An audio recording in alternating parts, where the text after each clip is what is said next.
It's time to sit back, relax, and listen to Change Your Attitude, Change Your Life. Change Your Attitude, Change Your Life will inspire, motivate, and empower you. Live your best life now. Listen, learn, think, and decide. Change your attitude, change your life. And now, here's your host, Joan Herman.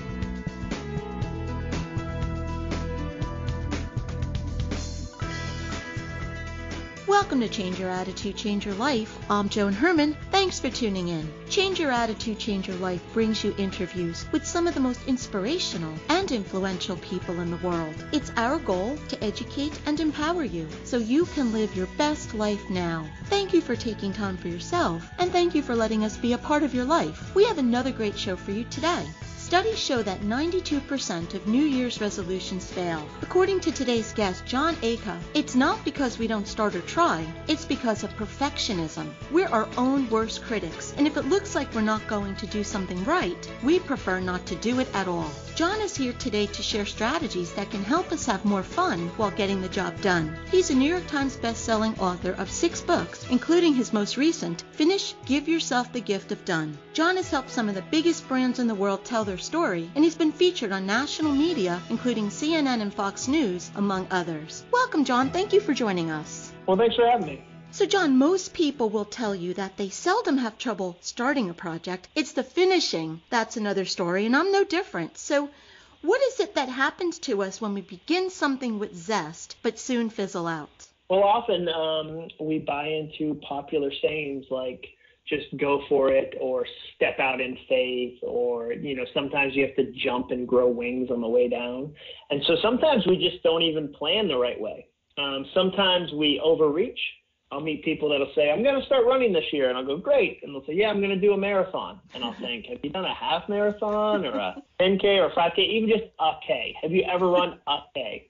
And so some of it is we pick the wrong goal. We pick a big goal. We tell people about it the wrong way. There's a myriad of things that happen. And what you see is that often people start the wrong way, so they fail before they've even really begun. Well, and if you look at this time of year, it's a new year and everybody's setting their resolutions and they all want to lose weight. And then to do it, instead of just doing something simple, it's this total overhaul of whatever they do. They're cutting out pretty much everything they eat, and they want to go in a new direction. So you're saying that that's not the best way to approach something. What would be? Think through it. Like, a lot of times people I'll meet will say, I haven't written in 10 years. I'm going to write a book this month.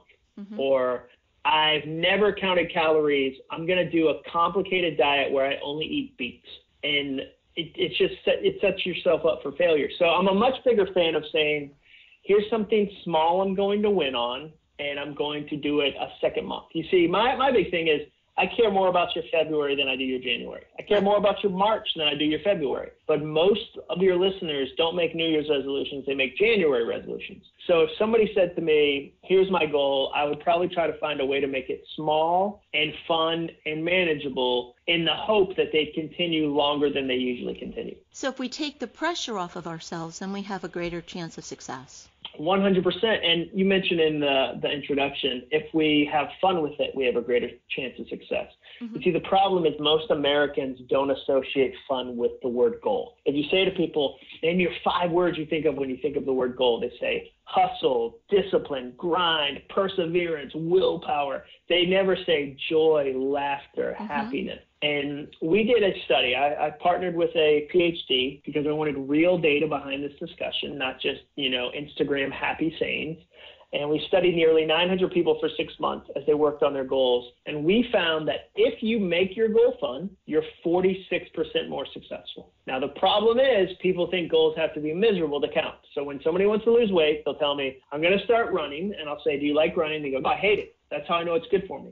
Mm-hmm. And so part of what you need to do is find ways to make what you do fun and enjoyable. And that feels counterintuitive. Well, when you said that, you asked for words that you associate with goals, the first word that popped into my head was sacrifice. And that's definitely not the way to do it. There's another word that's not enjoyable. Right. And that's what we think. We have to give up everything we enjoy. So you're saying now, make it fun and enjoy what it is we're doing. And you write about secret rules. Can you share some of those with us? Yeah, so most of us depending on what age you are, have come into our workforce, our health, whatever, with some secret rules about what counts and what doesn't count. For instance, you see a lot of rules around success. And a secret rule is something that's unspoken, but it's powerful in your life. For instance, I had dinner with a friend and he said, hey, that CEO makes $20 million a year. How do you think he sleeps at night? And I wanted to say probably on Hungarian down pillows, like probably pretty well. But in his mind, there was a certain limit of money that you could make. And then after that, it was shameful or evil or whatever his definition was. So growing up, he probably had a parent say, you should never have this more than this amount of money, or must be nice. Look at those people, must be nice. And so what the toxic thing is that the closer he gets to success, the more likely he is to self-sabotage.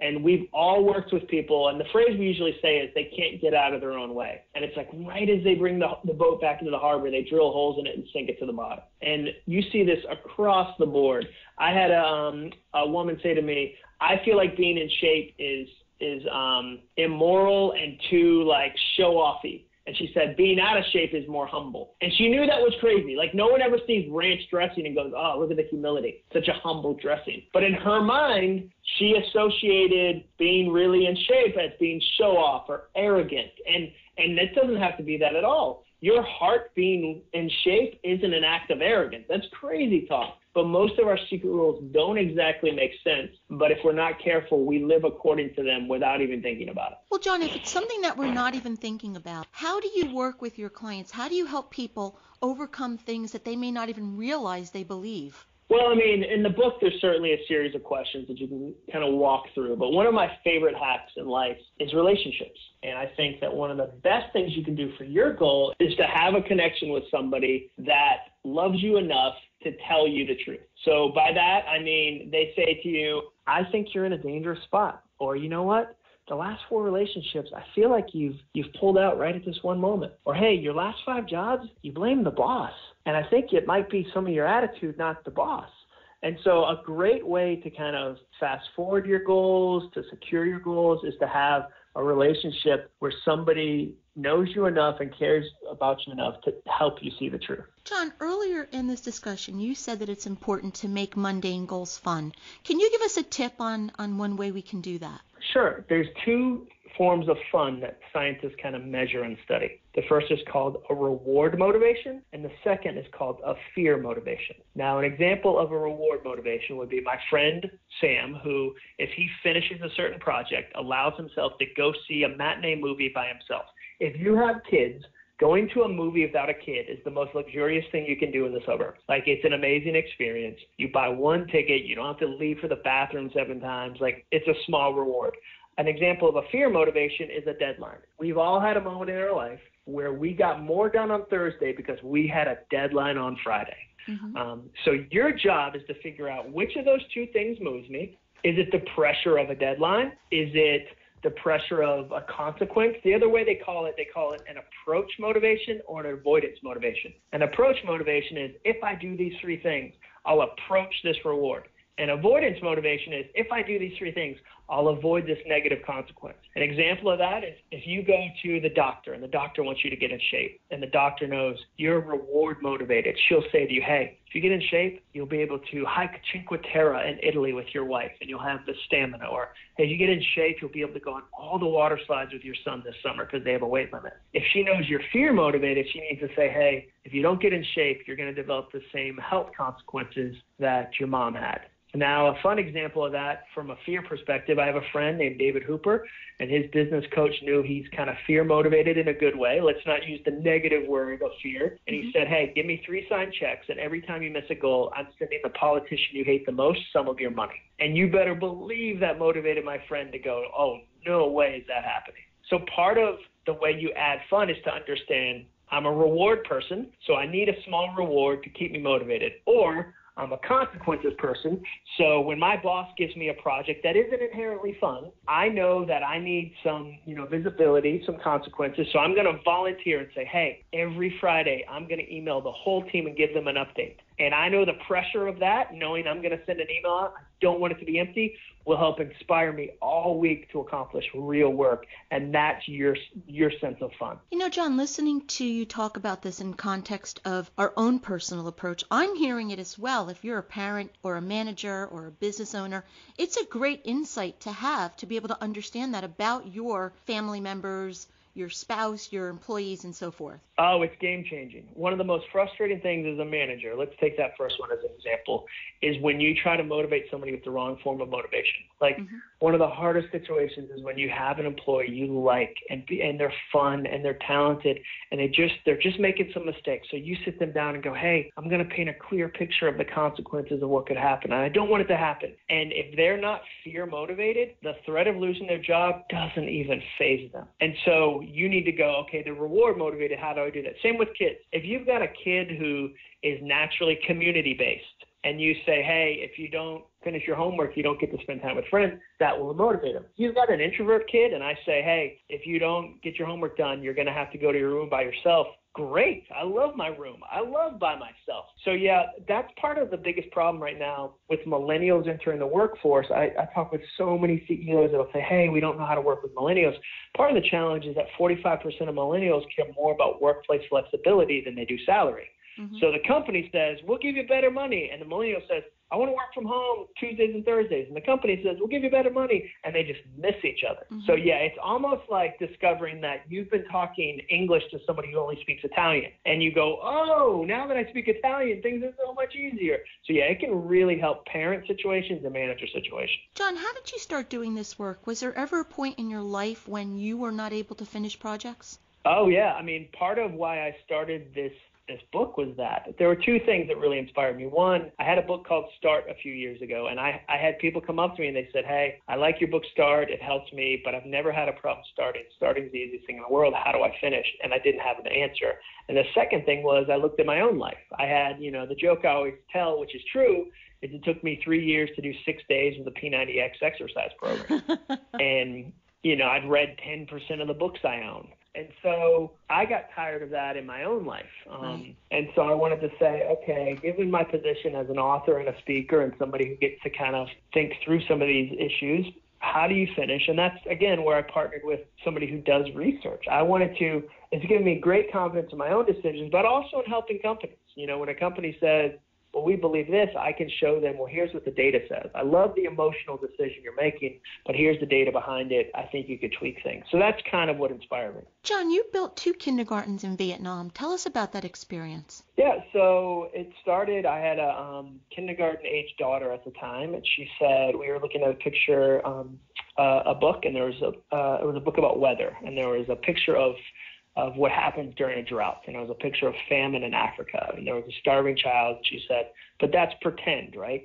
And it just struck me that in a kid's world, the idea that another kid who's her age couldn't eat doesn't make any sense. And so it really struck me as, okay, wow, how do I work toward that? And there's an organization that had a project for $30,000. It said $30,000. We've been in Vietnam for dozens and dozens of years. And so I asked my followers on my blog to help me raise money, and we thought it would take 6 weeks, and we raised $30,000 in the first 18 hours.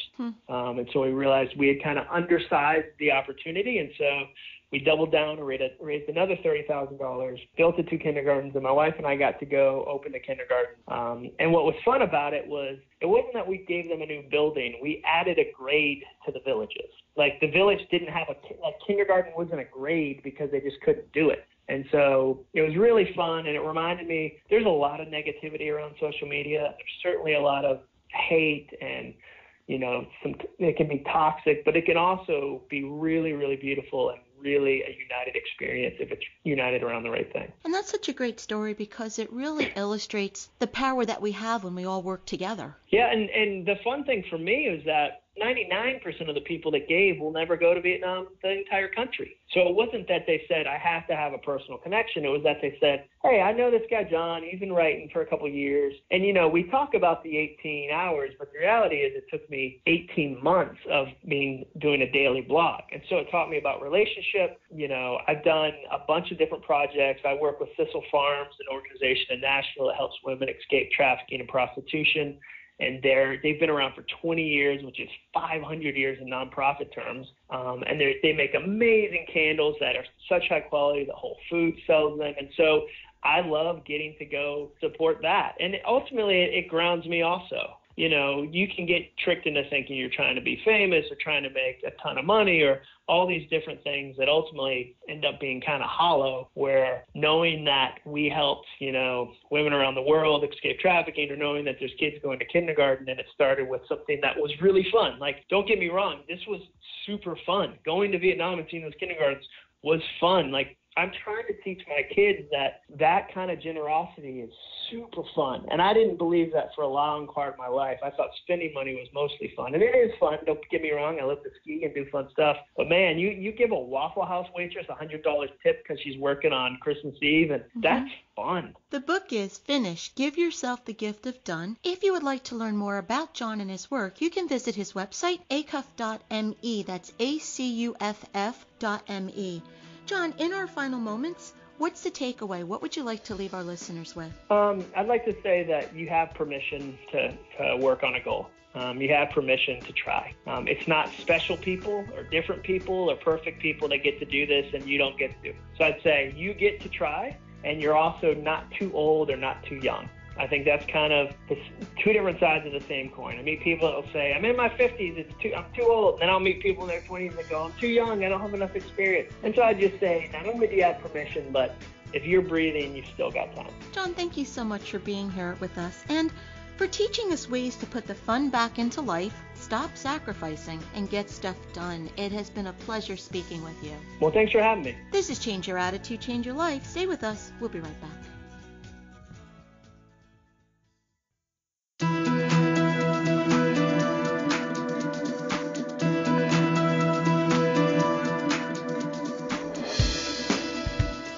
Thank you for joining us. I hope you found the show informative. At Change Your Attitude, Change Your Life, we believe that knowledge is power. Take what you've learned, apply it, and live your best life now.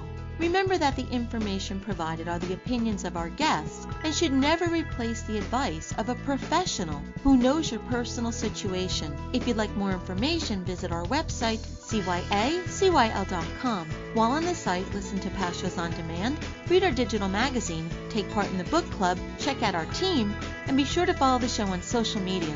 Until next time, this is Joan Herman. Thanks for tuning in.